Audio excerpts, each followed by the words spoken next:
Vamos lá, meninos do terceiro ano, vamos para a geração de 45, sendo que eu vou lembrar da primeira e da segunda, certo? Mas vamos lá, espero que todos vocês estejam bem, né? Todo mundo estudando, vamos lá. A geração de 45 representou um grupo de literatos brasileiros da terceira geração modernista, né? Ela surgiu com a revista Orfeu, em 1947, e teve representantes tanto na prosa quanto na poesia. Vamos agora conhecer um pouco com relação ao seu contexto histórico, certo, pessoal? A Segunda Guerra Mundial ocorreu entre 1939 e 1945, certo? Portanto, a geração de 45 marca o início da Guerra Fria, da corrida armamentista, bem como o fim da Segunda Guerra e de muitos governos totalitários, né, do que se destaca o nazismo alemão, certo? No Brasil, né, o período foi da redemocratização do país e a Era Vargas, certo? Com Getúlio Vargas no poder, essa fase seria marcada pela repressão, censura e a ditadura que avançava. Certo? Vamos lá. O movimento moderno das artes buscava criticar a sociedade, ao mesmo tempo que se distanciava da arte acadêmica. Isso deu lugar ao folclore, aos regionalismos, aos múltiplos subjetivismos, dentre outros. Foi nesse contexto que os escritores da terceira fase modernista produziram suas obras, certo? Ok? Tranquilo até aí? Sim, né? Vamos lá, vamos continuar. Vamos lá, continuando. Vamos agora para um resumo para que vocês entendam melhor, certo? O modernismo foi um movimento artístico e cultural que surgiu no século XIX. No entanto, no Brasil iniciou-se com a Semana de Arte Moderna, quando? Em 1922. Por ser um longo período que abriga diversos autores e estilos, o modernismo no Brasil está dividido em 3 fases. Vamos lá. A primeira fase modernista, conhecida como fase heróica, ela começa em 1922 e vai até 1930. Ela foi marcada pelo radicalismo, certo? Inspirado nas vanguardas europeias. Nesse momento, surgiram vários grupos modernistas. Quais foram esses grupos? Pau-Brasil, de 1924 a 1925, Verde Amarelismo, a Escola da Anta, né, Manifesto Regionalista, de 1926, e o movimento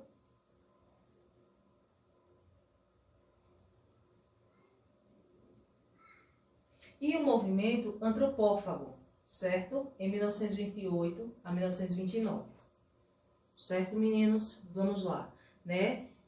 Foi marcada pelo racionalismo, né? Inspirado nas vanguardas europeias. Tiveram vários grupos, surgiram vários grupos modernistas. Quais foram eles? Pau-Brasil, de 1924 a 1925, Verde Amarelismo, ou Escola da Anta, que foi em 1916 a 1929, Manifesto Regionalista, em 1926, e o Movimento Antropófago, de 1928 a 1929, certo? Já na segunda fase modernista, que foi entre 1930 e 1945, conhecida como fase de consolidação. Quem quiser colocar isso no caderno para não esquecer, certo? O movimento foi marcado pelo nacionalismo e regionalismo, com predomínio da prosa de ficção, certo? Presta atenção. A geração de 45, no contexto da terceira fase modernista, que vai de 1945 a 1980, já inclui aspectos pós-modernos. Por isso, né, é também chamada de fase pós-moderna, com rupturas entre a primeira e a segunda fase, certo? Vamos lá. De tal modo, a geração de 45 reuniu artistas preocupados em buscar uma nova expressão literária por meio da experimentação e inovações estéticas, temáticas e linguísticas. Presta atenção. A geração de 45, ela representou uma arte mais preocupada com a palavra e a forma, certo? No caso de João Cabral e Guimarães Rosa, né? Ao mesmo tempo que explorava assuntos essencialmente humanos, né? Como na obra de Clarice. Tanto a prosa quanto a poesia foram exploradas nesse período, no entanto, de maneira mais intimista, regionalista e urbana. Além da poesia intimista, merece destaque a prosa urbana, a prosa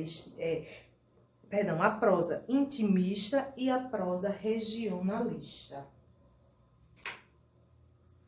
Vamos agora para os principais escritores e suas obras. Vamos lá. Aqui no Brasil, os literatos de destaque da geração de 45 foram, vamos lá, passar a conhecer agora, João Cabral de Melo Neto, né, considerado poeta engenheiro. João Cabral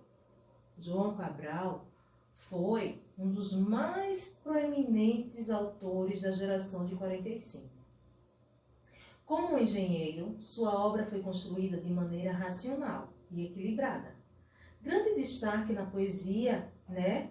Sua obra mais emblemática é Morte e Vida Severina, de 1955, com temática nordestina. Nela, o autor faz uma crítica social sobre os problemas vividos pelos retirantes, né, no interior do Nordeste. Vamos agora conhecer a senhora Clarice Lispector, né? Com sua literatura intimista, a produção de Clarice é marcada por obras introspectivas, de caráter psicológico e subjetivo. Destaca-se, né, uma das grandes obras, A Hora da Estrela, que foi em 1977. Foi a última obra produzida pela escritora. Vamos agora com João Guimarães Rosa. João Guimarães Rosa, com sua prosa regionalista, destaca-se o Grande Sertão Veredas, certo? Em 1956. Nela, o poeta recria os costumes do sertanejo e a fala dos personagens por meio da linguagem. Por meio da linguagem regionalista, por meio da linguagem popular e coloquial. Ele gostava de gatos. Olha só. Vamos lá. A geração de 45, ela foi marcada por grandes autores, né, como eu já falei, em um contexto pós-guerra do modernismo, certo? Como eu já falei aqui para vocês, certo? A geração de 45 foi marcada por grandes autores, né, como nós já vimos, em um contexto pós-guerra do modernismo. Vamos lá. Preste atenção. Entre os anos de 1930 e 1945, o mundo passava pela Segunda Guerra Mundial, sendo a geração de 45 marcada pelo início da Guerra Fria. Passando ainda no contexto da corrida armamentista e de muitos governos totalitários, no Brasil acontecia a redemocratização, assim como a Era Vargas, que algum tempo depois passou por grande repressão, avançando com a ditadura. Estou recapitulando para vocês, para que vocês coloquem na cabecinha de vocês. Estou revisando para vocês, certo? Diferente da primeira geração modernista, os escritores desse período, certo, possuíam uma atitude mais formal, em oposição ao espírito radical, contestador e de liberdade, desenvolvida a partir da Semana de Arte Moderna de 1922, certo? Espero que vocês estejam compreendendo o assunto. Não é difícil não, é fácil. E com o material de vocês fica mais fácil ainda. Vamos agora para o contexto histórico. Preste atenção. Estou reforçando. Fim do Estado Novo, entre 1937 e 1945. no país estava implementando pela ditadura o quê? De Getúlio Vargas, né? Em nível mundial. O ano de 1945 é também o fim da Segunda Guerra Mundial e do sistema totalitário do nazismo. Entretanto, começa aí a Guerra Fria entre os Estados Unidos e a União Soviética, né? E a corrida armamentista. Vamos lá, vamos continuar. Vamos lá, continuando, né? Lembrando aí que falei a vocês que em nível mundial, o ano de 1945 é também o fim da Segunda Guerra Mundial, certo? E do sistema totalitário do nazismo. Entretanto, começa aí o quê? A Guerra Fria, Estados Unidos e a União Soviética e a corrida armamentista, ok? Vamos lá. Vamos agora para as características. Academicismo, passadismo e retorno ao passado, a oposição à liberdade formal, a experimentações artísticas, ficção experimental, né? Realismo fantástico, que são contos fantásticos, retorno à forma poética, que é a valorização da métrica e da rima, a influência do parnasianismo e simbolismo, as inovações linguísticas e metalinguagem, o regionalismo universal, temática social e humana e uma linguagem mais objetiva. Vamos agora para a prosa modernista. Vamos lá? Vamos, prosa urbana. A principal característica da prosa urbana é sua ambientação nos espaços da sociedade, em detrimento do campo e do espaço. Em detrimento do campo e do espaço. Agrário, da qual se destaca Lígia Fagundes Teles. Prosa regionalista. A prosa regionalista absorve, por outro lado, aspectos do campo da vida agrária, da fala coloquial e regionalista. Nós temos aí a obra, né, de Guimarães Rosa, né, que trabalha nesse estilo. E temos a prosa intimista, né, que por sua vez a prosa intimista é determinada pela exploração de temas humanos e, portanto, é mais íntima, psicológica e subjetiva, né? Observava nas obras de Clarice Lispector e de Lígia Fagundes Teles também. Vamos agora para a poesia modernista. Poesia modernista. Vamos lá? Ainda que a prosa tenha sido o tipo de texto mais explorado na terceira geração modernista, a poesia é apresentada mediante aspectos de equilíbrio e por isso os poetas do momento eram chamados de neoparnasianos, ao fazerem referência às principais características da poesia parnasiana, né? Preocupação com a estética, a metrificação, a versificação, além da busca da perfeição e do culto à forma. Vamos agora falar um pouco das suas características. Preste atenção, vamos lá. Características, certo? Vamos falar com relação à intensificação da diversidade e pluralidade de tendências. Desapego às circunstâncias exteriores. A valorização da palavra e do texto. Poesia cuidadosamente elaborada. Poesia inspirada na realidade exterior. Angústia e a difícil sobrevivência nas cidades e campos. Aí vem a questão dos poemas concretistas e poema processos. Certo, pessoal? Vamos lá?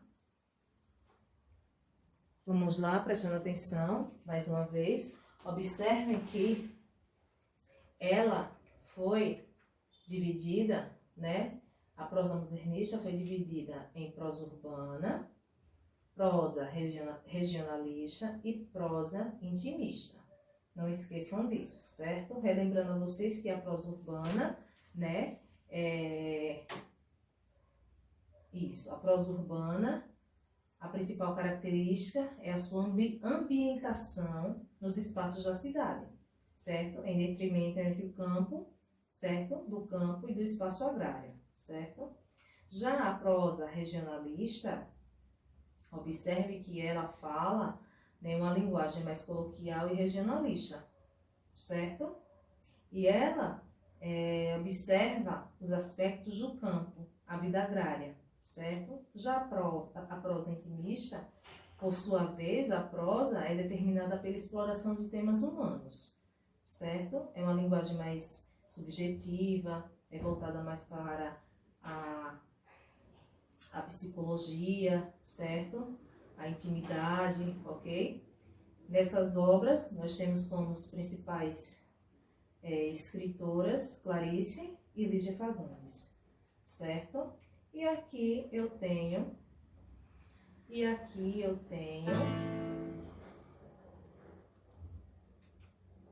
a correção, certo, da atividade do dia 1º/6, ou seja, 1º de junho. Essa atividade foi sobre a geração modernista, certo? Vamos lá, pelo material de vocês. Vamos lá para a atividade. Primeira questão. São características da poesia na segunda geração modernista, exceto. Letra A. O traço formalizante é o que caracteriza essa geração de poetas. Enquanto alguns buscaram um estilo culto e elevado, outros buscaram uma linguagem essencial, sintética e racional. Vamos para a letra B. As principais características da poesia na segunda geração modernista foram os experimentalismo, a poesia social e neobarroquismo, com forte influência no cultismo e no gongorismo. C. Seus principais representantes foram João Cabral de Melo Neto, Cecília Meirelles, Carlos Drummond de Andrade, Vinícius de Moraes e Mário Quintana. D. A segunda fase do modernismo foi caracterizada no campo da poesia, pelo amadurecimento e pela ampliação das conquistas dos primeiros modernistas.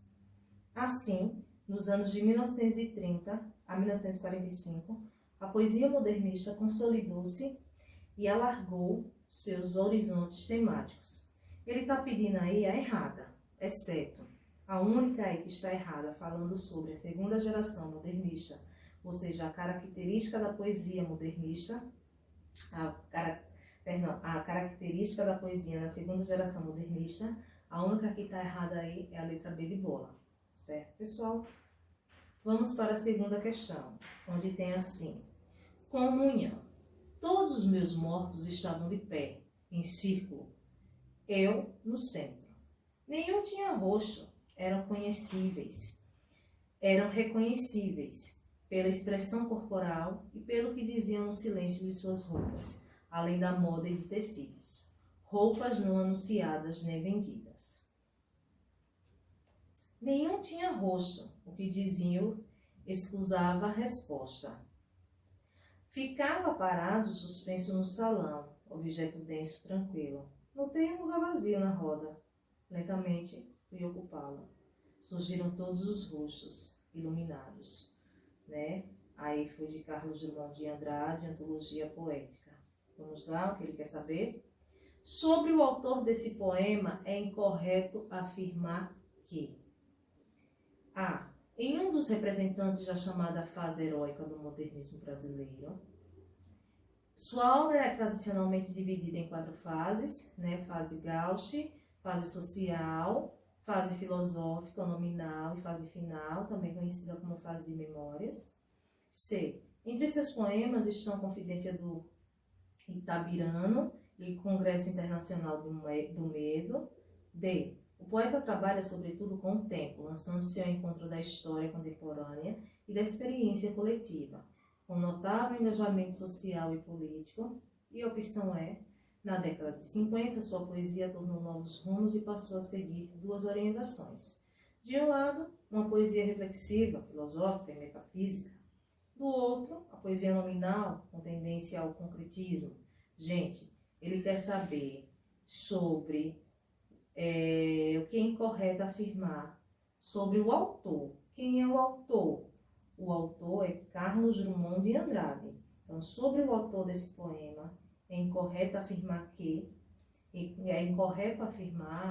que é um dos representantes da chamada fase heróica do modernismo brasileiro, certo? Conhecida como a primeira fase modernista, teve como os principais representantes, veja bem, Mário de Andrade, Manuel Bandeira e Oswaldo de Andrade, certo? Por isso que essa questão está incorreta. Vamos para a terceira questão. Vamos ler o poema Retrato, de Cecília Meirelles. Eu não tinha este rosto de hoje, assim calmo, assim triste, assim magro. Nem estes olhos tão vazios, nem o lábio tão amargo. Eu não tinha estas mãos sem força, tão paradas e frias e mortas. Eu não tinha este coração, que nem se mostra. Eu não dei por esta mudança, tão simples, tão certa e fácil. Em que espelho ficou perdida a minha face? Cecília Meirelles. Em que espelho ficou perdida a minha face? Né? Aí ela termina com uma pergunta, né? Em que espelho ficou perdida a minha face? Né? Deixa eu ver de novo aqui, por favor. Eu não tinha este rosto de hoje, assim calmo, assim triste, assim magra. Nem estes olhos tão vazios, nem o lábio tão amargo. Eu não tinha estas mãos sem força, tão paradas e frias e mortas. E não tinha este coração, que nem se mostra. Eu não dei por esta mudança, tão simples, tão certa e fácil. Em que espelho ficou perdida a minha face? Cecília Meirelles. Vamos lá. Para finalizar. Não são 4 questões essa atividade. Vamos assinalar a alternativa incorreta de acordo com o poema. Letra A. A expressão mão sem força, que aparece no primeiro verso da segunda estrofe, indica o lado fragilizado, hipotético, impotente do eu poético diante de sua postura existencial. B. As palavras mais sugerem do que o escrevem, resultando daí a força das impressões sensoriais. Imagens visuais e auditivas, em outros poemas, sucede-se a todo momento. C. Sucede-se a todo momento. C. O tema revela uma busca de percepção de si mesmo. Antes de um simples retrato, o que se mostra é um autorretrato, por meio do qual o eu poético olha-se no presente, comparando-se com aquilo que foi no passado. E D. Não há no poema registro de estados de ânimos vagos e quase incorpóreos, nem a noção de perda amorosa, abandono e solidão. Está pedindo aí a resposta incorreta, a incorreta, pessoal. É a letra D, onde diz: não há no poema registro de estados de ânimo vagos e quase incorpóreos, nem a noção de perda amorosa, abandono e solidão. Essa é a resposta incorreta. Vamos para a quarta e última questão. Sobre o modernismo brasileiro, em que se insere a obra de Carlos Drummond de Andrade, pode-se afirmar corretamente que 1. Conta com diferentes tendências individuais e pelo menos 2 fases distintas. 2. Discute as diferenças culturais e estéticas e valoriza as peculiaridades locais. 3.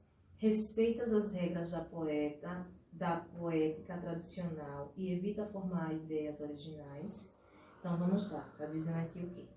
1 e 2 estão corretas, 1 e 3 estão corretas, 2 e 3 estão corretas, 1, 2 e 3 estão corretas, somente 2 é correta.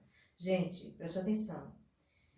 Conta com diferentes tendências individuais e pelo menos 2 fases distintas e discute as diferenças culturais e estéticas e valoriza as peculiaridades locais. Observe aí, por favor, que é a defesa do verso livre e a formação de ideias originais, estabelecendo assim uma ruptura com os padrões literários que vigoram a época pré-modernista. Então, a resposta correta é a letra A. Quarta questão, letra A. Então, ficou assim: primeira questão, letra B de bola. Segunda questão, letra A. Terceira, D de dado. E a quarta e última questão, letra A. Espero que todos vocês tenham gostado e até a próxima aula. Tchau, tchau!